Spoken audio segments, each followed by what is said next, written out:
Zion.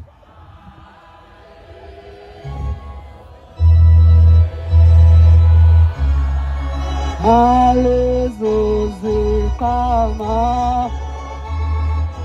over inkosi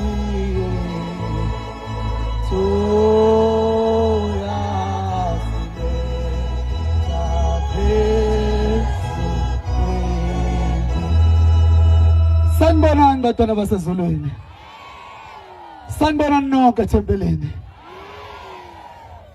Igama lami nguSaliwe ekhaya kusempangeni eDondotho kwesekomthetho. Ngingakhuluma kushona ilanga okuhle engingakusho ngebandla bomhlophe kufana nezingubo enigqokile. 2019 ngiqala ukucula kwabathanda umculo wami. I-album ne-album bayazi ukuthi kuhlezi kunengoma etusa imisebenzi kaShembe. Amen.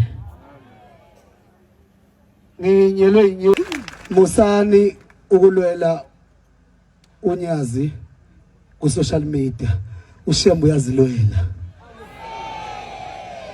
Bonke abantu esakhula bemthuka bembiza ngawonke amagama bangabashumayeli namhlanje uyayifikela enhlizweni yomuntu ongamfuna amkhombisa ubukhulu bakhe. Ngelinye ilanga bayoma bagcotshwa nabashumayeli la besho mabenasi sibindi ukuthi ngingomunye welithuka unyazi khuleni kwami. Asinawo amandla okulwela unyazi, luzozilwela ngalesikhathi nibanaka abalithukayo nibanika amandla ukuthi abantu abaningi abababone. Inkosi nibusise eManazaretha.